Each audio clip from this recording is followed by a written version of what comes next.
I am super happy to hand off to Zoe Vavrek, Sylvia Potovsky, and Lucy London. And they will,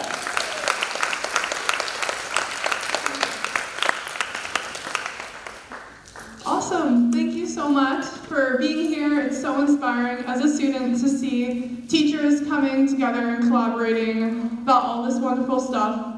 So good job for just being here. Our topic today is youth activism and how to engage your students outside of the classroom. So we're going to start by introducing ourselves. Lucy's going to start. Hi, I'm Lucy London. I'm a recent graduate of Novato High School. So I got into student activism and environmental activism last year, my junior year of high school, because I was dragged to a climate conference and I realized how many things I could be doing at our school, and so I just started working on them and started getting involved politically. Yeah.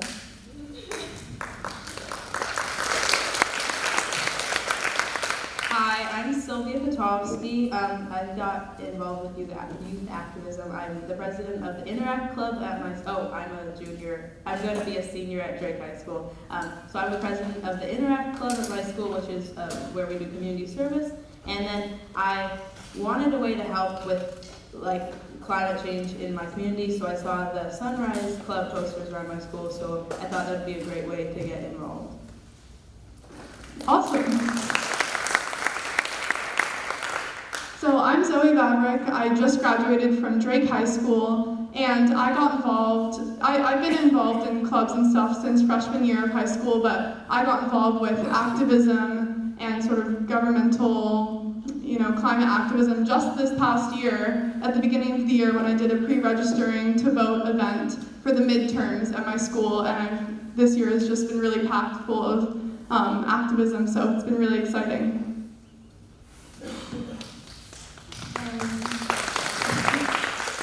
So we are here with the Sunrise Movement, as you can tell from our t-shirts. And so the Sunrise Movement is a youth-led movement to get climate change on national political agendas and promote the Green New Deal.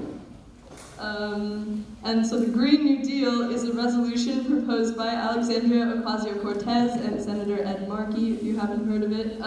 It aims to get to zero carbon emissions by 2030 and promote equality and justice among all types of communities and create millions of new high-paying jobs in the process. So that is what the Sunrise Movement is promoting. So in our club this year and at our schools, we have accomplished a lot so far. So the next two slides are just going to tell you what we did and everything we've done this year.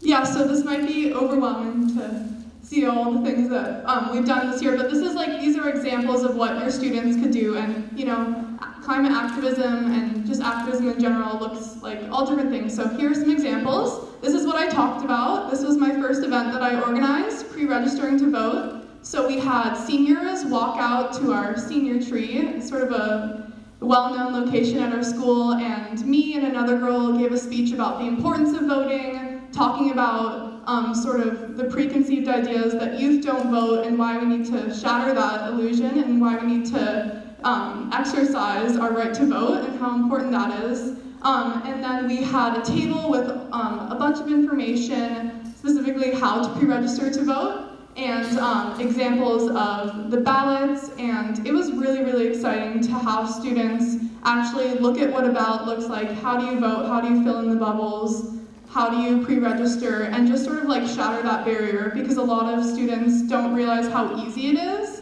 and how accessible and how much change they can make just by voting. So that was really exciting and a really good event to have at your school. It's a really good entryway into activism for students.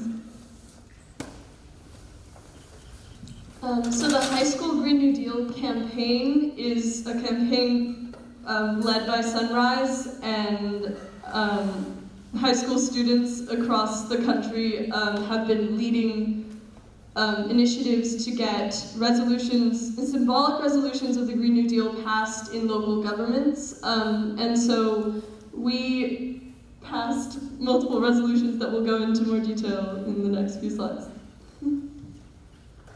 So we first decided to go to the Marin Board of Supervisors because of their history of environmental activism. We started a 7-week campaign with representatives from 6 schools and youth, and then we also got 250 local petition signatures and 7 local endorsements, and we brought it there and talked for about 15 minutes on the agenda to pass the Green New Deal resolution there, and it got passed unanimously. So that's what we started off doing. Yeah, so that was really exciting. And just to clarify, this resolution that we got passed was purely symbolic. It doesn't bind the local governmental body to anything. It was just simply them using their local political will to call on the federal government to enact the resolution. So after that, we were super jazzed up. We wanted to continue. So we went to 2 other local governmental bodies, the San Anselmo Town Council and the Fairfax Town Council, and we proposed a similar resolution. To be completely translucent with you guys, Sunrise makes this really easy for all youth activists to pass resolutions. They give us a template, and it's just a fill-in-the-blank kind of thing, which is really great because before this year, I had never worked with any resolutions or bills in local governments because I'm just a teenager. That's not really something that we do after school, passing bills and resolutions. But after seeing what it looks like and the format and how once you get the connections and you establish your credibility, you have a good slideshow and you know what you're talking about, you can convince adults to pass resolutions, and that's what we did. And that's what I think is so powerful about this work, is that it's accessible and any student can find a place in it. So anyway, that was really exciting. We got it passed at Fairfax and San Anselmo, and it's a lot of back and forth. Even working with local governments, there was some pushback, and it was just a really interesting experience to have. And now we know a bunch of local governmental officials who are behind what we believe in and are there to support us. So we also organized a Green New Deal town hall in Fairfax, which was like a community meeting and presentation to educate community members about the Green New Deal. And so we had about 75 community members show up, and we had a presentation, us youth did a presentation, scripted by the Sunrise Movement, but we personalized it a little bit, and yeah. And also on March 15th, there was an international climate strike. So we all went there, and this girl, she's a 16-year-old Swedish girl named Greta Thunberg, and she strikes every Friday for the climate. So this was, it was over the world. It was 1.6 million youth who participated, and there was Youth versus Apocalypse, which is another youth climate change group, and they talked about what we can do in our local community just to have that little bit of impact on our community. And it was just really, really empowering to be there, surrounded by all this youth and like a lot of support from even adults that were like talking to us too. And then we started a Marin hub. So Sunrise operates in hubs, whether that's a high school club or a middle school club or big community hubs of people of all ages. So it was as simple as just signing up. I went on an international call and they sort of talked to us about it, and then they gave us a Google folder of all these resources. So Sunrise makes it really easy to start a hub if there isn't one in your community. So there's one now in Marin that we're starting, and there's one in Oakland as well as San Francisco. So I really recommend that you check that out. Get on the email list. We'll have a code for you guys to scan to get on ours. And we also have a meeting coming up, so that's really exciting.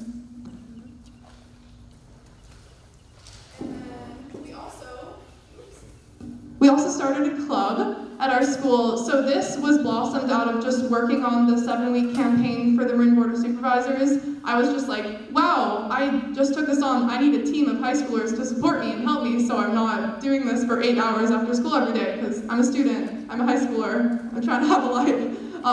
So we just got, we put up posters. Sylvia got involved because she saw my posters up, and we started meeting at a teacher that I really liked. I just asked, can I meet at lunch in your classroom? And he was like, sure. So we just started meeting, and then we sort of called it the club, and we've been meeting every Monday this past year at lunch.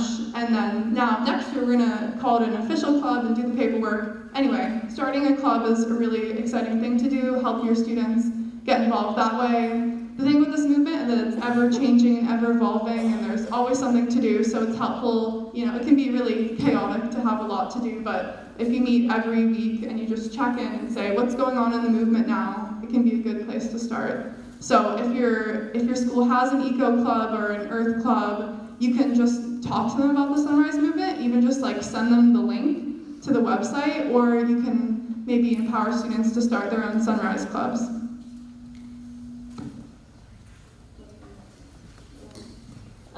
So our next steps with the Sunrise Movement are passing resolutions at other city councils, building on our Marin Sunrise Hub, continuing to pressure our elected officials to support the Green New Deal, and having the Green New Deal and climate change be hot topics in the upcoming presidential debates. So here's something that you guys can do to help in your local community. So the Sunrise Movement does have an email list. They'll keep you updated what you can do and just give you more information. And then you can encourage students to start a Sunrise Movement club or talk to the environmental clubs like Zoe was saying, or even start a Sunrise Hub if you're very passionate about it. Join our hub. We have our Marin Hub, and we have a meeting coming up soon. And follow us on Instagram because we have updates of what we're doing. And also just spread the word, get it out there, encourage students to do what they can in the community, which we will tell you about. Yeah, so this is our hub. If you want to scan the QR code, it might be hard. You might have to zoom in because technology. So it's you get out your phone like you're taking a picture, and then you zoom in so all you see is the QR code, and then if it's an iPhone, it'll recognize the link. Anyway, this is technology, You can also just take a picture of this. There's a link to the form, or you can just email us at Sunrise Movement, or marinsunrise@gmail.com, or my email, zoe.vavrek.sf@gmail.com. All of these ways you can do this. So many entryways into this activism. So anyway, we are having, next slide. Oh, people are doing it. We're having our first hub meeting next Monday from 5:30 to 6:30 at the Fairfax Library Community Room. It's going to be super exciting. It's going to be super casual. We're going to have people meet each other, talk about what they know about the movement. We're of course going to inform you what is the movement, what's going on right now, how can you help, and this hub is just going to be a really exciting place for people of all ages, all schools, teachers, students, all to get together and be a part of this movement and really activate to save ourselves and our world. So it's going to be really exciting. Yeah! We're not quite done. So this is sort of the nugget, this is the heart, this is the thing, the present that we're giving you. As students, to teachers, why did we get involved? What did we respond to that made us sort of activate to be activists? So we're going to talk about that, starting with Sylvia.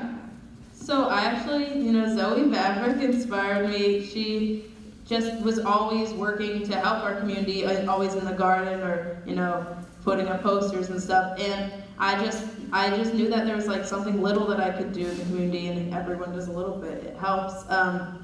So that's how I got started. And some things that teachers can do to help in the community is to really incentivize your students. I know it might seem a little counterintuitive to encourage them to go to a climate strike because they're missing school, but it's really, really important, and also you can tell them about any the hub meetings that are happening or anything that has to do with climate change that's happening in the community, even maybe give them extra credit to go there, or just really encourage them to go there to stress how important it is.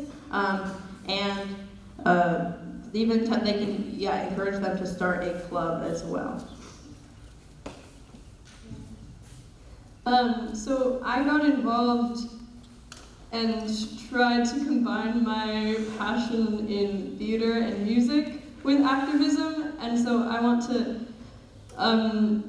encourage you to encourage your students to find what they're passionate about, whether it be arts or sports or something, and try and connect and make it interdisciplinary, because I mean the arts are very important in activism, and I just like finding creative passions that students are passionate about can help them get into this work, and the movement is very inclusive of everyone.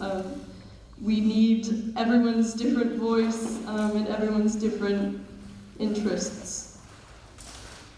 Yeah, and going off of that, a lot of people think that activism looks like this one thing. It looks like being loud and holding a sign, but it can also mean like being artistic and making that sign, or sending out emails, or just talking to your parents about it, or refusing that plastic water bottle. So just letting the students know that activism looks like all different things and leading by example can be really great. So what I think is really awesome is connecting activism to curriculum, and especially if you're, really any kind of teacher can do this. Like for example, when the midterms were coming up, a lot of like my government teacher talked about like exercising your right to vote, and connecting that to curriculum and what can we do as 16-year-olds before we can vote. Oh, we can pre-register. Oh, we can go and speak during public comment. Just explaining to students like what can they do now while they still live in their parents' houses. I know some of you are working with really young students,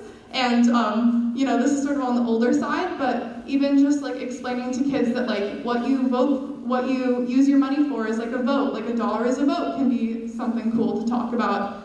So connecting to curriculum is really great. And if you're an arts teacher, explaining how art is really important in the movement. In Sunrise, symbolism and colors are super integral to how we connect across the nation.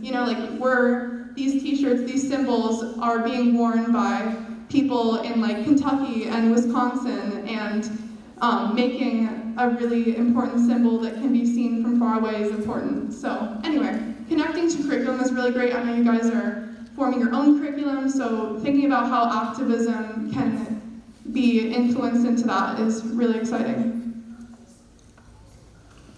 Thank you for listening. I'm not sure if we have time for questions. Yeah, two. You have time for Two questions. I hope, that was. Does anybody have any questions for our brilliant youth activists? This is what we're talking about. This is what this conference is about. Any questions? Right back there. Here, let me I have a loud voice.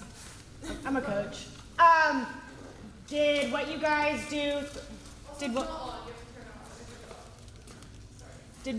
do through this work start to influence what you're gonna do either in college if that's your decision, or moving forward with a career first or something, and how did it do that? So I'm going to Northwestern next year, and I'm studying voice and opera performance and musical theater, and I'm going to try and minor in environmental policy and culture because of this.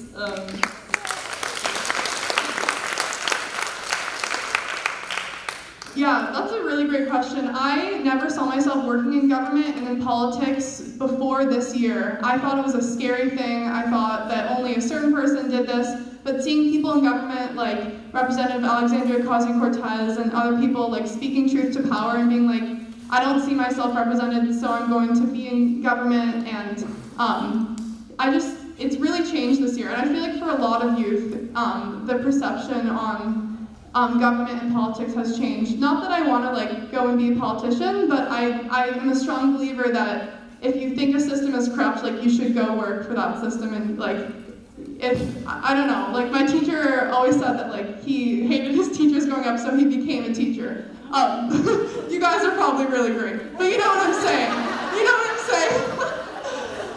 I think that it's like the whole be the change you want to see in the world kind of thing. But I think I might want to be an environmental science teacher in the future.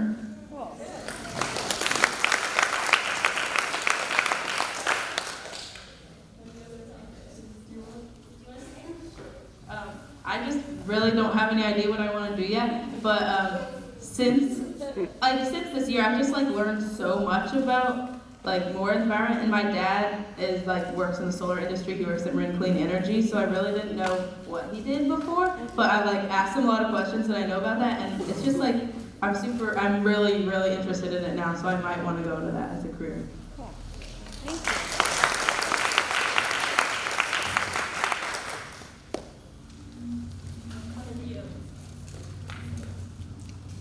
I'm curious if you have any ideas about what experiences you had when you were younger that set you up so you believe you could make a difference and felt like you could jump in when the opportunities arose.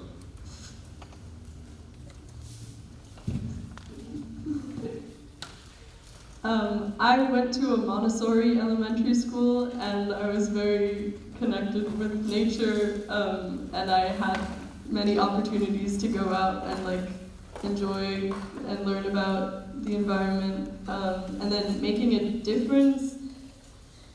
I think it was that first climate conference that I went to that really opened my eyes to that, seeing what other schools are doing, what other students are doing, and just learning about how the government works and how we can make a difference as students.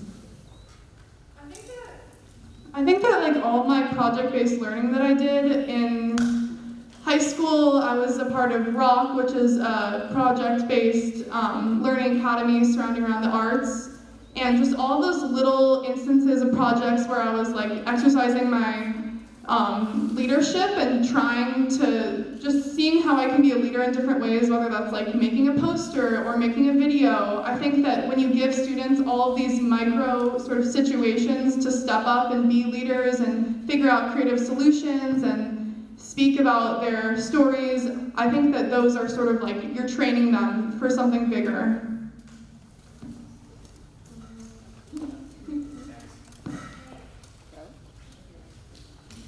Okay, everybody give it up for our